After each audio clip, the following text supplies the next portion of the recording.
கேரளாவில் மாலை 6 மணியுடன் பரப்புரை முடியும் நிலையில் வயநாடு தொகுதியின் கல்பெட்டாவில் அனைத்து கட்சியினரும் செண்டை மேளம் முழங்க தீவிர பரப்புரையில் ஈடுபட்டுள்ளனர். கூடுதல் தகவல்களை நமது செய்தியாளர் ரகுவரனிடம் கேட்கலாம். வணக்கம் ரகுவரன், அங்கு கள நிலவரம் எப்படி இருக்கு? விவரங்களை பதிவு பண்ணலாம்.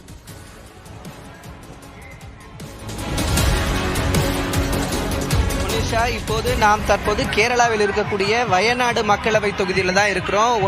அதாவது கேரளாவில் இருக்கக்கூடிய முக்கிய ஸ்டார் தொகுதிகளில் ஒன்றாக இருக்கக்கூடிய இந்த வயநாடு தொகுதியில் இந்த பிரச்சாரமானது இறுதிக்கட்ட பிரச்சாரமானது நடைபெற்றுக் கொண்டிருக்கிறது. வேட்பாளர்கள் அதாவது கேரளாவை பொறுத்த வரைக்கும் இருக்கிற ஒரு ட்ரெண்டிங் என்ன அப்படின்னு பாத்தீங்கன்னா, இந்த பிரச்சாரம் முடிகிறதுக்கு 1 மணி நேரத்திற்கு முன்பாக அனைத்து கட்சியை சேர்ந்த வேட்பாளர்களும் ஒரு வாகனத்தில் ஏறி செண்டை மேளங்கள் முழங்க அவர்களுடைய வாத்தியங்களை வாசித்து கொண்டு ஊர்வலமாக செல்வது வாடிக்கையாக வைத்திருக்கிறார்கள். அதுக்கு பேர் இங்க கொட்டு கலாசம் அப்படின்னு சொல்லிட்டு பேரு.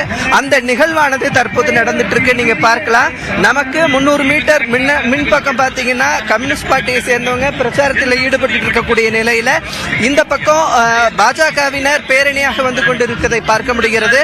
காங்கிரஸ் கட்சியினரும் ஒரு புறம் இதே போன்ற கொடிகளை ஏந்தி கொண்டு செண்டை மேளங்கள் முழங்க அவர்களுடைய பிரச்சாரத்தை நடத்தி வருகிறார்கள். குறிப்பாக இந்த நிகழ்வில் பாத்தீங்கன்னா அனைத்து கட்சியினரும் ஒரே இடத்தில் கூடுவார்கள். வயநாடில் இருக்கக்கூடிய ஒரு டவுன் பேருந்து நிலையம் அருகே இருக்கக்கூடிய டவுன்ல அனைத்து கட்சியினரும் ஒன்றாக கூடி அவர்களது கொடியை வைத்துக் கொண்டு செண்டை மேளங்கள் முழங்க இறுதிக்கட்ட பிரச்சாரத்தை 1 மணி நேரம் நடத்துவார்கள். அந்த நிகழ்வுதான் தற்போது தொடங்கி இருக்கிறது.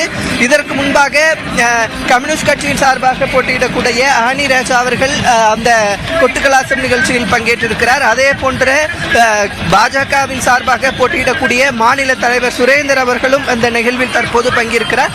காங்கிரஸ் சார்பாக ராகுல் காந்தி அவர்கள் வேட்பாளராக இருக்கக்கூடிய நிலையில் அவர் வராத நிலையில் அந்த கொட்டுக்கலாசம் நிகழ்ச்சியானது இந்த மாவட்ட தலைவர் தலைமையிலான நடைபெற்றுக் கொண்டிருக்கிறது.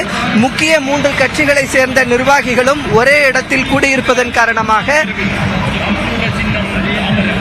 ஒரு IPS அதிகாரி உள்ளிட்டோர் தலைமையில் இந்த பாதுகாப்பு பணியானது போடப்பட்டிருக்கிறது. குறிப்பாக பார்த்தீங்கன்னா 1000க்கும் மேற்பட்ட பல்வேறு கட்சிகளை சார்ந்த நிர்வாகிகள் ஒரே இடத்தில் கூடியிருக்கிறார்கள். அதன் காரணமாக எந்த பிரச்சனையும் வந்துவிடக்கூடாது என்பதற்காக ஒரு எல்லை பகுதி அமைத்து அந்தந்த எல்லை பகுதியில் போலீசார் நிறுத்தப்பட்டிருக்கிறாங்க. குறிப்பா பார்த்தீங்கன்னா CRPF பாதுகாப்பு படையினரும் பாதுகாப்பு பணியில ஈடுபட்டு இருக்கிறது. துப்பாக்கி ஏந்திய நிலையில் 25 போலீசார் அதுக்கு CRPF போலீசார் பாதுகாப்பு பணியில் ஈடுபட்டிருக்காங்க.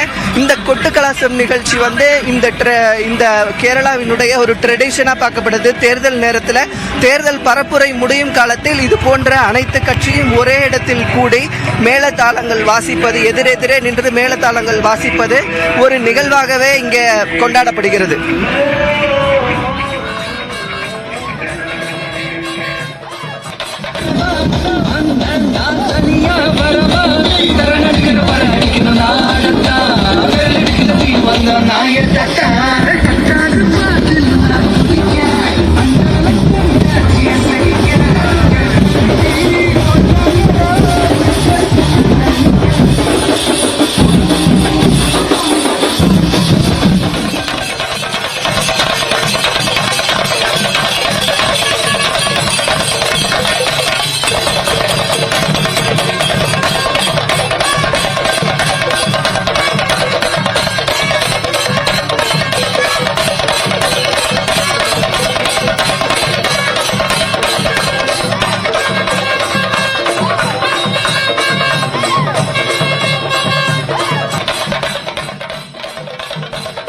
கேரளாவில் இன்று மக்களவைத் தேர்தலின் பரப்புரை இன்று மாலையுடன் தற்போது நிறைவடைகிறது.